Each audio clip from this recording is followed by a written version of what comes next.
Hello and welcome to another artist talk in the series of Deutsche Bank Collection Live, Meet the Artist. My name is Britta Färber. I'm the Chief Curator of the Deutsche Bank Art Program. And before we start, I have to draw your attention to a few organizational points. During this conversation, please be so kind to mute yourself. You will have the opportunity afterwards to post questions through the chat function. Also, this conversation is recorded and live streamed, and you can see it via Facebook and YouTube. Follow it now or watch it later. Today, it's my great pleasure to introduce you all to Erin O'Keefe. Hi, Erin. Hi. Hi. We discovered Erin O'Keefe's work in 2020 at Frieze Art Fair, and where she had, by the way, a wonderful booth in London this year again. And we were fascinated by her sculptural illusions. 3 of her works now belong to the Deutsche Bank Collection, and I will show you. We are very proud that they are in our exhibition at the Palais Populaire in Berlin. The exhibition concentrated on contemporary abstract art, and here you can see the 2 works by Erin in the exhibition. Unfortunately, you haven't seen it, Erin. No. Maybe there's time. It's prolonged. It goes longer. It goes until the beginning of March. So maybe, who knows? Yeah. So let me again welcome Erin O'Keefe directly from the US, from New York, I believe. And yeah, we are very happy that you could make it today. Yeah, I'm happy to be here. Good, great. Erin O'Keefe was born in 1962 in Bronxville, New York.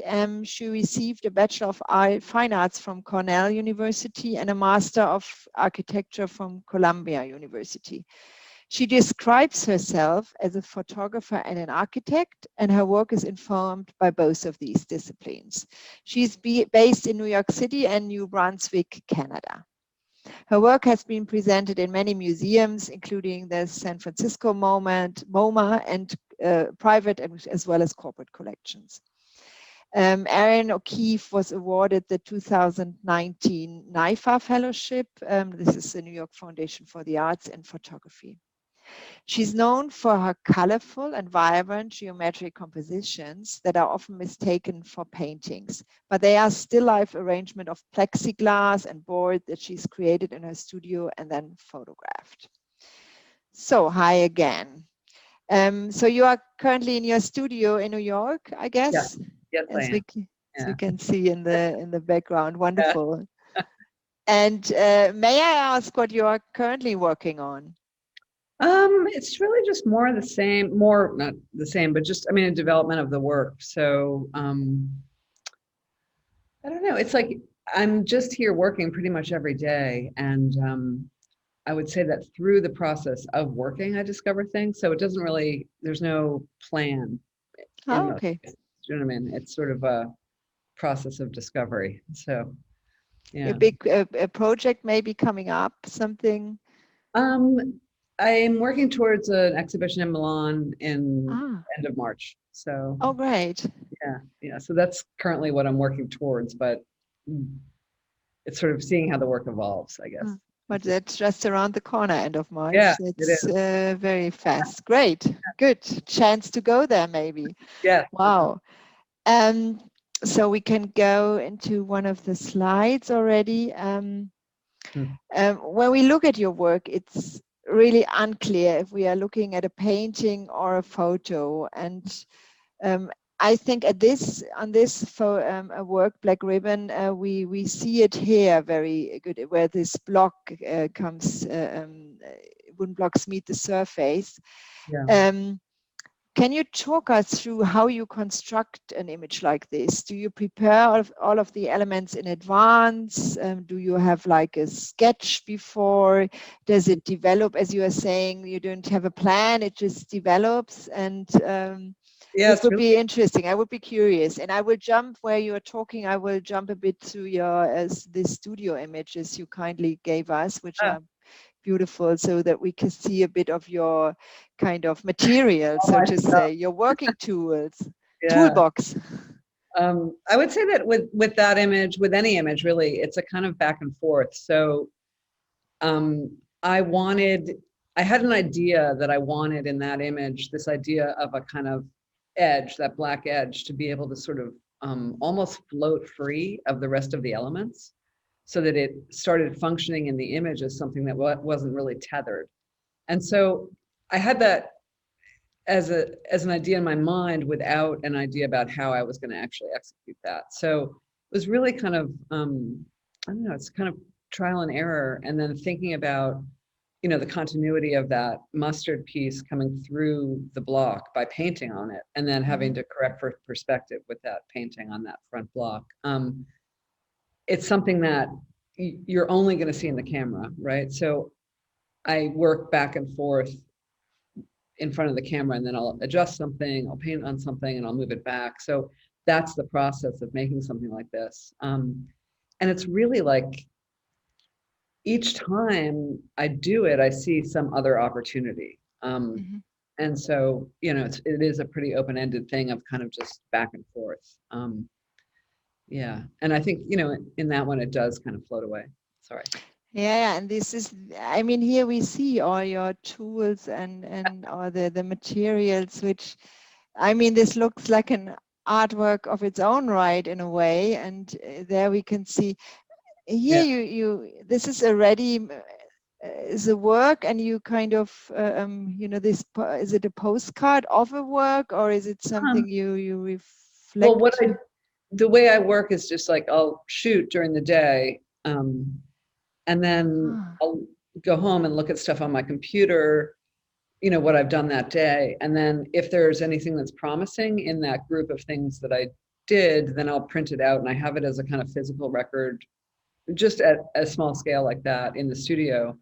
And I have lots and lots of those. So it becomes also just a way of remembering what my process was in a really informal way. And I don't know, it's a nice thing to sort of look back on too, and think, oh, well, there was an idea there that I didn't quite capitalize on or think about more. And so I think that if I just had the files on my computer, it wouldn't allow me to do that in the same way. So that's, I have like thousands, lots and lots of. Okay.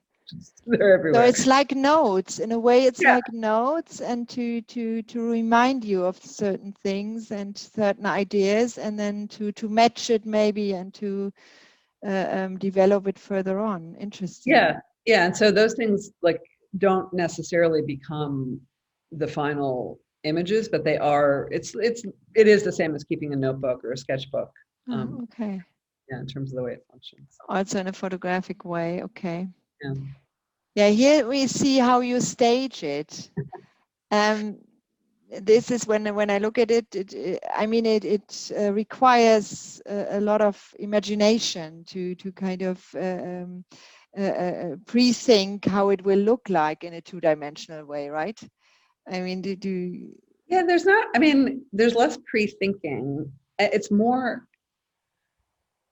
it's like looking through the viewfinder, and I always just find like, oh, there's something kind of interesting going on there, or that thing flattens out in a way that I didn't anticipate, or by changing a color relationship, all of a sudden there's a spatial relationship that seems to shift as well. So it's, it's a very kind of open-ended way of approaching it, and I'll just start with ingredients that feel interesting,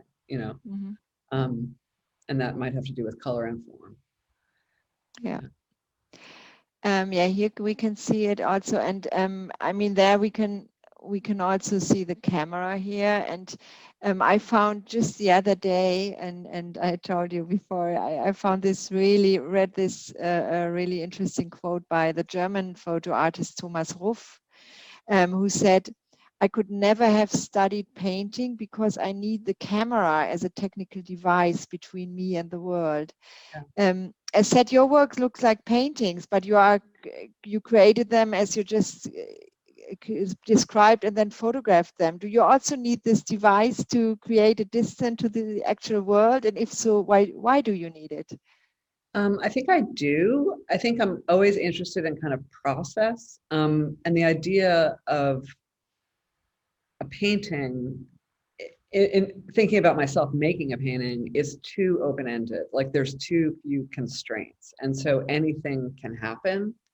And I like the idea that I have a kind of a set of limits and kit of parts almost, and that I'm trying to push those things as hard as I can to discover what they can yield. And so I really like the idea of, I mean, and it relates, to architecture, that there's a quite elaborate kind of foregrounded process. And I don't know, for me, there's more opportunity for discovery in that. And that's just always a thing that has been part of my practice. Yeah. Yeah, and that dissonance between the real world and the photographic world is just like super ripe for me. Like I'm really interested in that. Yeah, this is something, this would actually leads to my next question. Considering your practice as both a photographer and an architect, I mean, you have the kind of, you studied both of it, and as said, photography?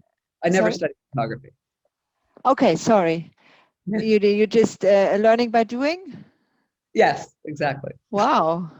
Okay, very good. And yeah, as you said, you talked about the dissonance between the photograph and its subject, which is similar to the relation between the representation of a building and the building itself. Yeah. And you see this misalignments, I'm quoting you again, as the central issue of your work. Could you expand on these 2 points? I think they are very interesting. Yeah, I mean, the thing that is interesting to me in architecture is that the building is always absent, right? And so there's all of this kind of speculation about what this thing will be, materially, spatially, whatever, in terms of dimensionality, the way it weaves itself into a site or an urban fabric. And so I think it's interesting to have this like ghost almost, like everyone's working towards a thing that doesn't exist. Not yet. Yeah, and then when it exists, it's over. The work is finished. Like you can't. So I think that gap was always just so interesting to me, and I would love sometimes the drawings and images of buildings more than I would love the buildings themselves, and vice versa. So I sort of I liked the idea that architecture functioned really on those two levels, and I liked that disconnect. And in photography, for me, I make these things, I'm working in real space, arranging them, I'm painting them, I'm doing all this stuff that feels quite like grounded and real. And then the image is a thing that doesn't exist. It's not here in the studio. Like it's only on a screen when I get home and then I see it. And so there's like, I like that what that image is ultimately is a thing that can only exist as an image and with the help of a lens and a camera. And that it doesn't, it isn't, all of this stuff is a kind of like preamble or I don't know, it anticipates that thing, but it never gets to that thing. And so there's always a gap. And that as a viewer too, you can never access that. Like you have an idea about how it's made, you have an idea about the kind of tactile quality of the pieces or the scale, but you can never ever know it. And so that gap exists in a slightly different way for the people looking at it. And I'm just really interested in that, that unknowing part.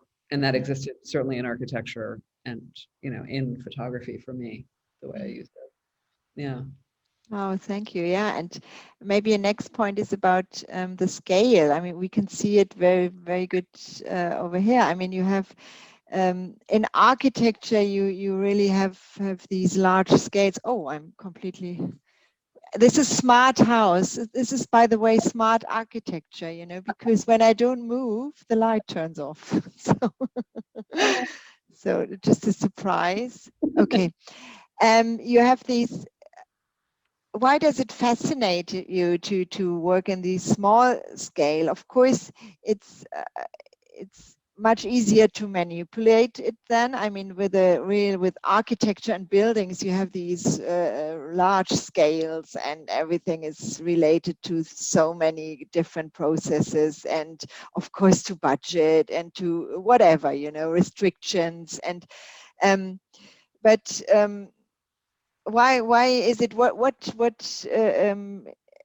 is triggering you with these small scales, and what else is, I mean, of course, apart from these very pragmatic restrictions you have with the big architecture, there's a certain attraction about it, to be able to build something really big and which is seen and is a massive sign in a city or whatever, so why did you turn to this kind of completely different scale and completely different world, so to say? Well, I was interested. I mean, there definitely are all the kind of pragmatic considerations of just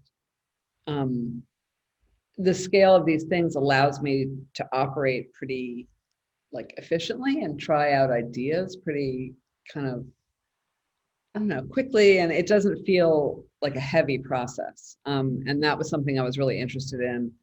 And just, I don't know, even thinking about Morandi or something, that thinking about just like you could have a practice over the course of a lifetime that really kept its kind of physical footprint pretty small.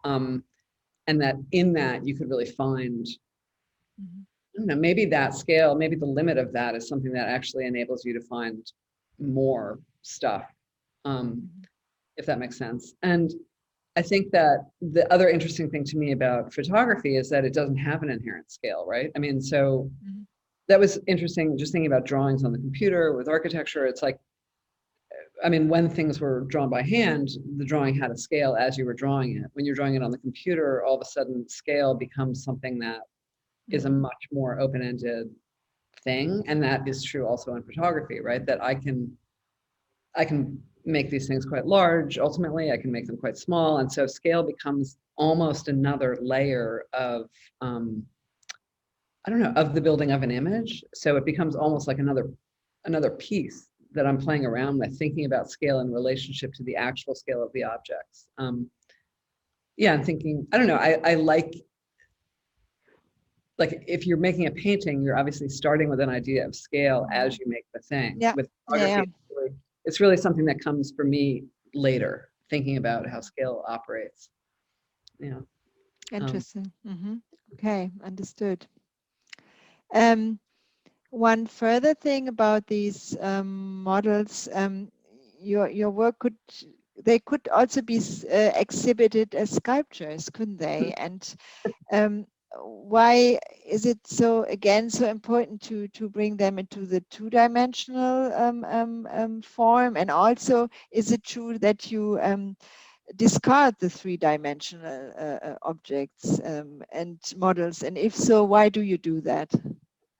I don't discard them so much anymore because they function, like in those photographs, as a kind of library of possibilities. I will discard, they're never in that same configuration again. You know what I mean? Like, and so again, it just functions like a kit of parts that are kind of endlessly, I don't know, I can find different combinations for them. Sometimes I have a whole bunch of new ones and I get really excited about that set of possibilities. And in terms of thinking about them as sculpture, I'm interested in them really as things that function, that give me certain opportunities in an image. And so I'm less interested, and this is kind of, I'm less interested in the actual stuff. And so that you see this thing and all of a sudden the magic of it kind of recedes. But in an image, you're never allowed to really understand it. And I sort of think, going back to what I was saying earlier, that kind of remove or gap and that almost like desire is a thing that I feel really interested in maintaining. And so when you know it all, there it is, feels less interesting to me. Yeah, so I like the withholding of something. Although that being said too, I am super interested in these things as forms. I really love surface. I like thinking about the kind of tactile material quality of them. So I do, that is part of what's satisfying to me about working with these objects, you know. Okay, thank you. Could we now talk maybe of a bit more intense or in depth about one specific work, this pink slip. I really like it quite a lot because everything we talked about before, it comes together, in this work. I believe all the aspects we've mentioned in a very sophisticated way. It's very painterly when you look at a detail, for example, and it has all these kind of irritation, space-like, you don't know where's back and front, how is it working. And also what I find quite stunning in this or interesting, and this might be an extra question also, is this question about the title, because pink slip, as I learned, is something very specific in the US. It's something like you get this notice or letter when your job ends, when you're fired, as I understood. We say in Germany ein blauer Brief, a blue letter, which you get at school when you're really not good or something like this. And how does this all come together? And also, I think it starts with these very organic figure forms in here. And maybe you could expand a bit on this specific work. Yeah, I mean, the thing that I was interested in this one is I felt that the pink there could almost read, the pink with the black edge, as something that's coming towards you or something that's receding. And that those two... that it goes, you have this changing in it? I didn't see it yet, really? Yeah, and so... You concentrate, okay. Yeah, and so I loved the idea that there were sort of two readings of that thing, and that the pink in certain ways pushes forward in the image, right? And so I think it amplifies that idea that it's projecting out towards you like a big nose almost, and that pink underneath shadow almost starts becoming part of that projected nose piece. Or you can see it and it's receding, right? So that I loved the idea that this thing that is quite specific, quite ordinary, has the capacity in an image to sort of work in both of those ways. And then the yellow piece in front is distant from those other two pieces. And you can see that with the shadow on the left-hand side of the image. But you're also kind of gluing them together and making one new thing, right? So one hybrid object of these three pieces of wood. And I like that it exists primarily as that. Like, you don't read it as three separate things. You're really reading it as one new weird kind of amalgam of pieces. And then the pink slip, it's sort of funny because I think I titled this and then realized afterwards it also had this double meaning. And I'm interested, when I can, in titles doing that they sort of in certain ways echo this duplicity or whatever is going on in the image, that the title can also be read in two different ways, right? So you can think about it as a woman's slip, you can think about it as, as the thing that you're going to get when you're getting fired or whatever, so that somehow maybe those associations aren't just closed up. Maybe they open themselves to different ways of thinking about it. Yeah, and so... Yeah, like, I mean, also with this work we saw before, the black ribbon, it also has this kind of course, it's the black ribbon you see, this black line, but also I understood that there is a special meaning for black ribbon, isn't it? Like something when somebody died, or... Oh, yeah. So also this, or this, like the yellow ribbon, on the contrary, when you this, So you play with the titles and add another, in a very playful way, you add another layer to the work, so to say. Yeah, and in the best case scenario, that somehow those two meanings are existing side by side in the same way the image is working. Great, thank you. And now I can, sometimes you have to adapt yourself in seeing these both perspectives. Now I can see it very easily. Thank you.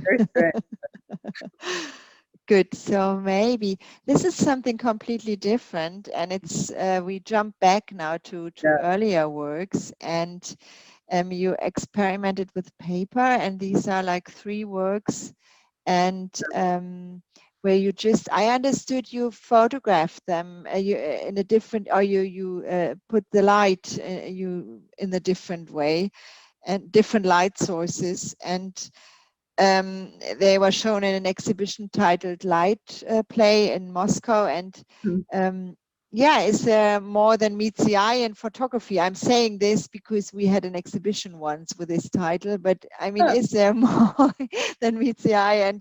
And yeah, something you can make visible only through a photograph. And yeah, Yeah. what is going on here? Maybe you want to. I mean, I like the idea.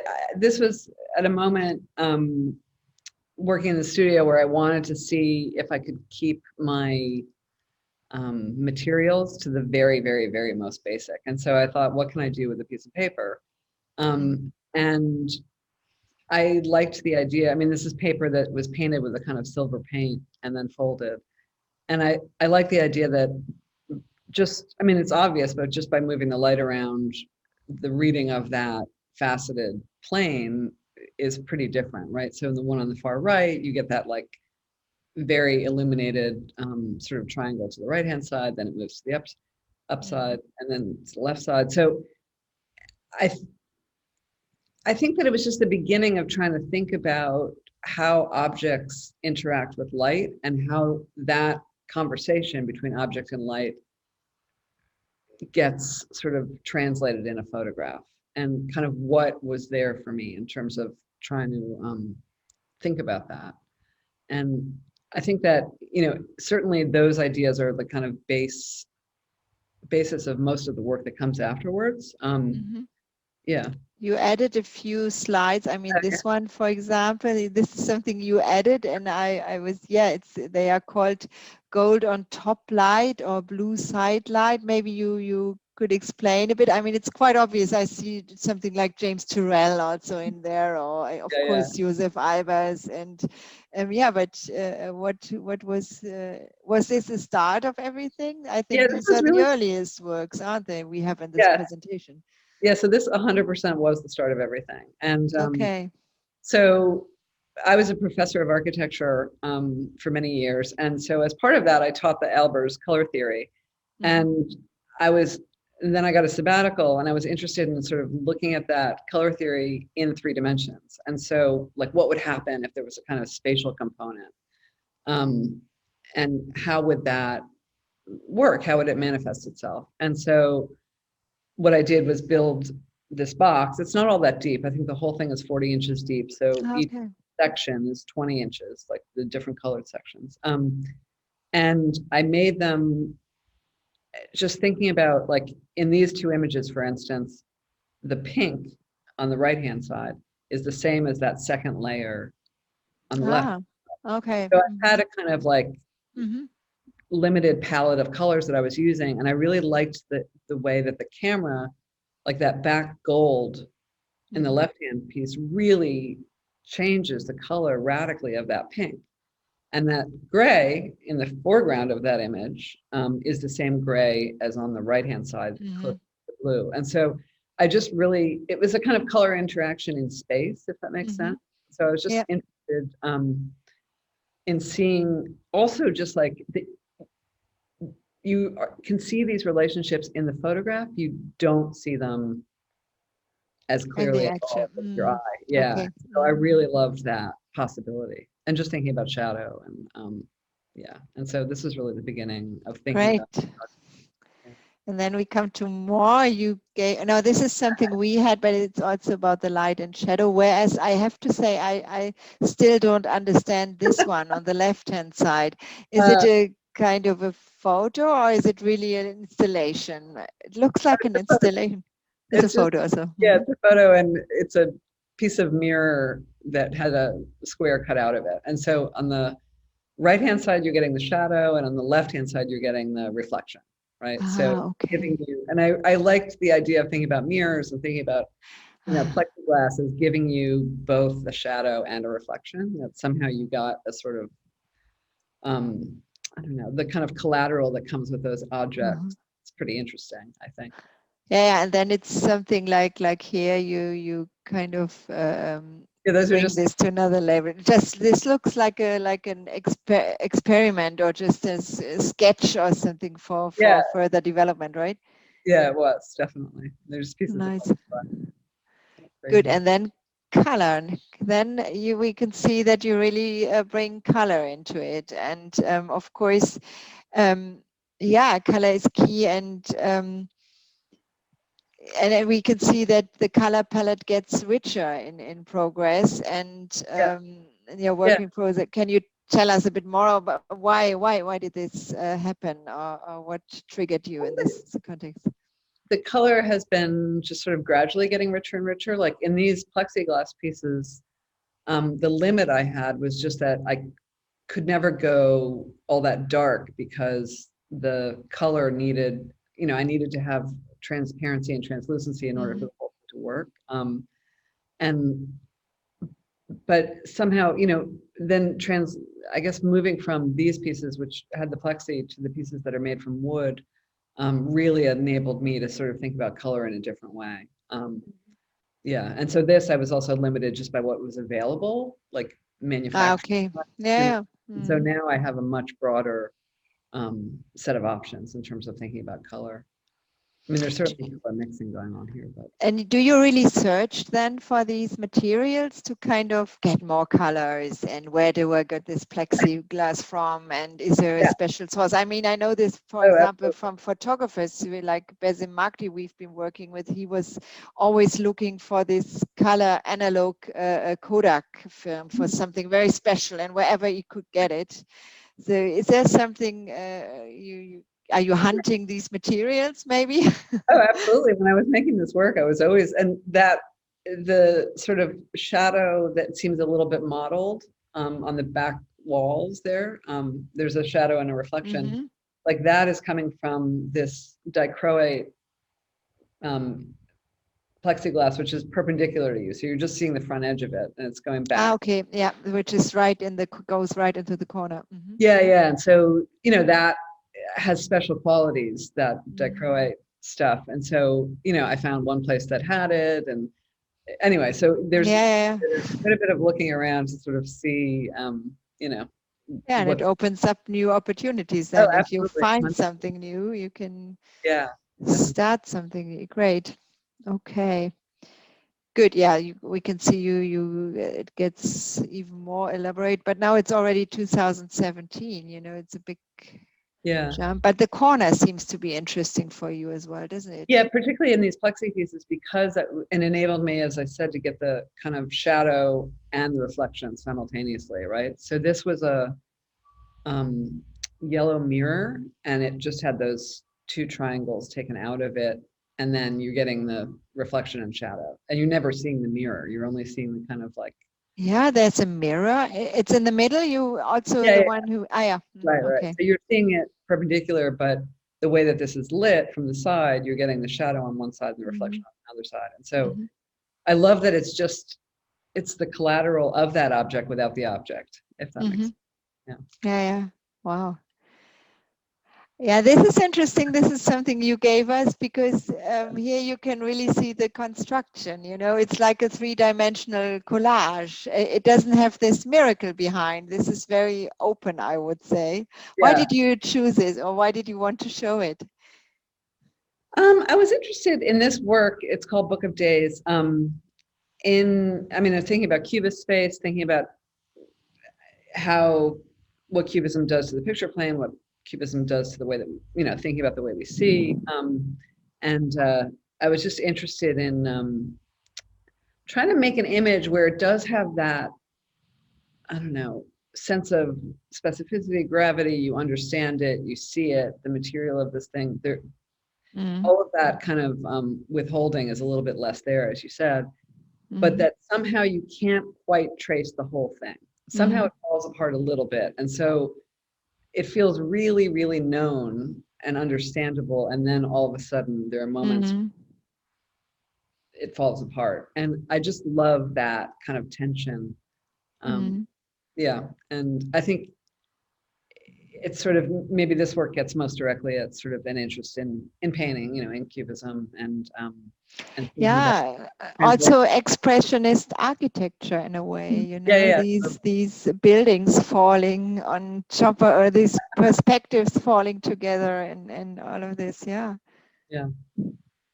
Yeah, and you are right, you can't dechiffrieren, decipher. Do you see it in English? Decipher it Yeah. completely.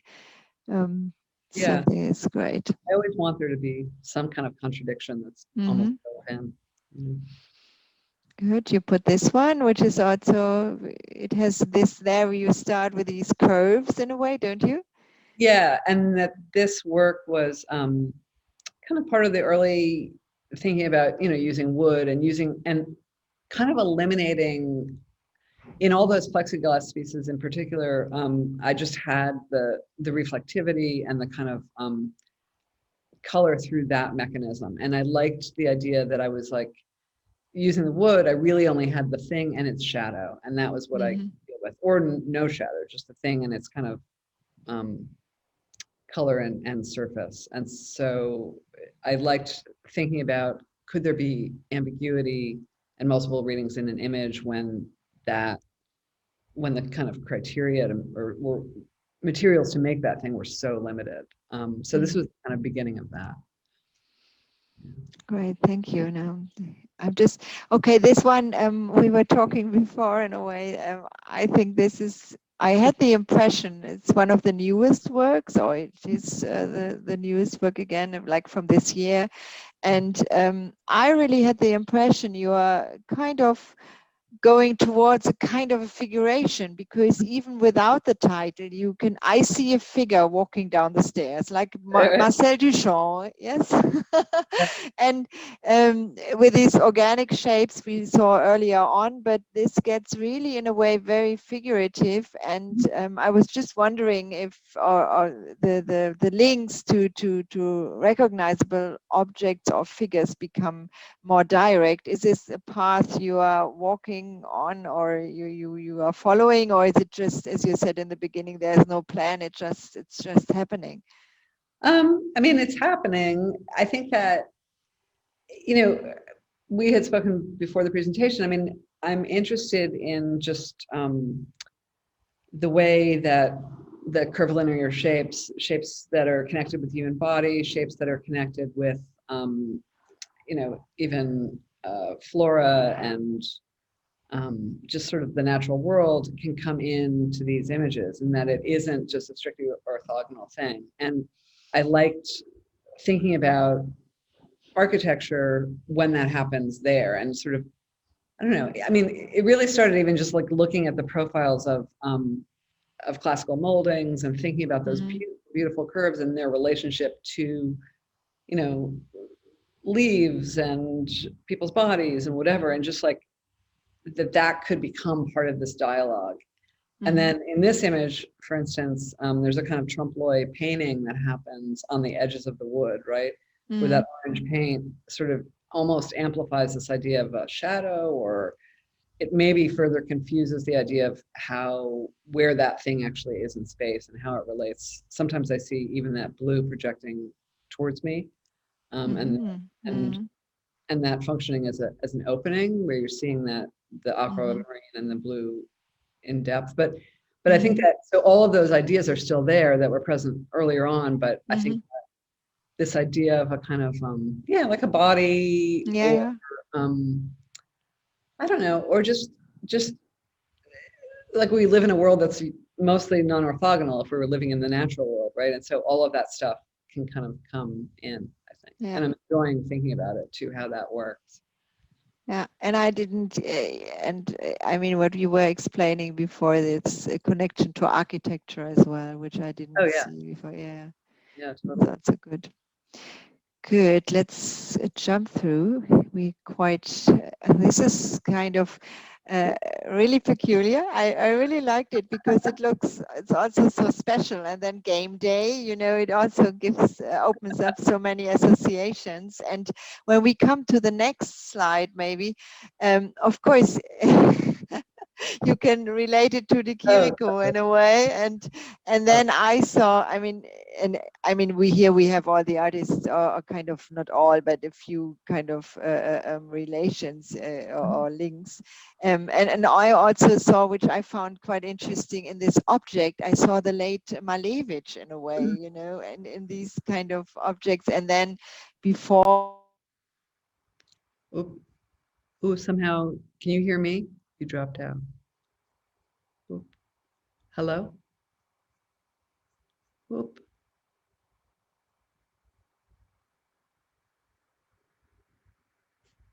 Hello? Sorry, it was on my end. Oh, Sorry, and I don't know what happened. Okay, but you were perfect. It was just me again, and maybe in a second the light turns off again. So I don't know. Yeah, we of course, when one looks at your work, one can find so many links and maybe influences, and yeah, it's if, do you see yourself in a certain tradition? Have these artists inspired you? oh, Are there any others that you would like to mention, or? I mean, I think there's one of the people I've looked at a lot is an American artist, Jan Groover, who's a photographer, and I saw her still lives, their tabletop still lives, and it was just like, I don't know, kind of opened a door for me. And so she's somebody who I definitely think of as a kind of early inspiration. Okay. Jane Yeah, Gruber, you were saying. Sorry, I'm ignorant. yeah, Groover, Groover. Yeah, Okay. yeah, and they're spectacular. So anyway, she's somebody who, like I said, was really someone who was using photography in a way that I wanted to use Mhm. photography. So Great. So we will have something to look up afterwards. Jane Groover, very yeah, good. And of course, what I found stunning as well, because looking through your Instagram account, which I can only recommend, you show lots of your works, that you every now and then you refer to the old paintings, like Renaissance paintings. And what is it that fascinates you with these Renaissance paintings? The flatness of them, the yeah. space and colors. What is it? All of that, and not so much in these three examples, but often I love like the wrongness of the space. Ah, okay. Like, but Just like, it's up here. It's also a bit like, yeah, yeah, this. yeah, yeah, Mhm. and it's just like that. And sometimes just in whatever sort of the early Renaissance stuff where perspective is so whack, and that in one space, these two spaces are adjacent to each other, but the perspectives of the spaces are radically different. And I just love that, like, I love the wrongness of it being a component of that thing. And somehow the wrongness of it allows something else to happen in reading the image. And anyway, so that was the thing that always has felt Mhm. really interesting to me. And then I love, even in the middle, the Botticelli, like, his finger kind of draping over the edge of the thing, which is the frame, but it's not the frame. And is it the frame? And just like little things like that are always something that feels like really playful about how the image is made, and also I don't know, just kind of like a thing I want to do. Mhm. Yeah, and just, and then beyond all of that, kind of almost the mechanics of it, just the color is always a thing that you just want to die right there in front of it because it's so spectacular, right? And so Yeah, I think that there's no end to the kind of like pleasure and I don't know, you know, it's a kind of something that exists beyond language, right? The yeah. relationship between the physiological relationship between you and color is, I think, something so primary. So anyway, that's my response to that work always. Mhm. It's just like on many levels, it really touches something for me. Yeah. Yeah, great. Yeah. Oh. Thank you. Good. Maybe I think this was very interesting, and I think I learned a lot at least, and maybe there are some questions even.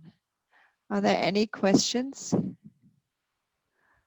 Maybe I don't see them right now, if there are questions.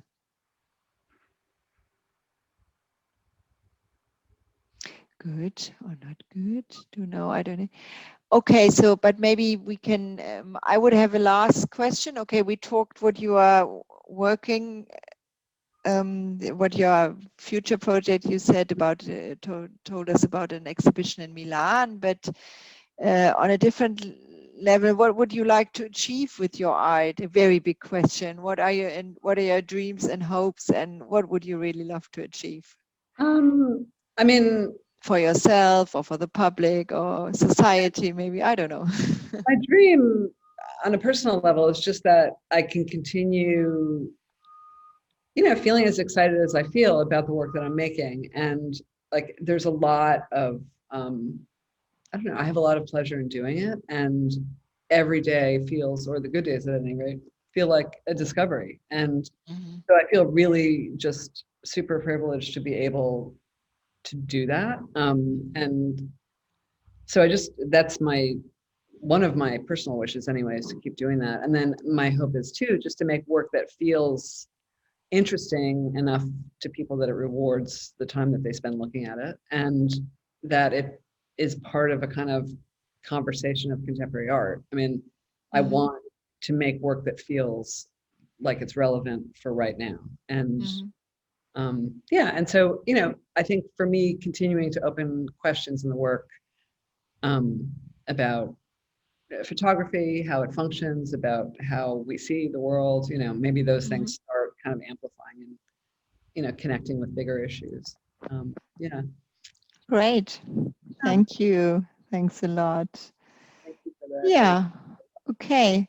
So no questions, I believe. Okay. Thank you so much. This was really, really interesting and really, really, for me, as said, I learned a lot, and thanks a lot. Thanks for the opportunity. I really appreciate it. Thank you. See you. Good night. And good night. Yeah, or you have a day in front of you, right? It's half of a day. Thank you for making it able. Yes. Bye-bye. Bye, Erin. Bye. Bye-bye.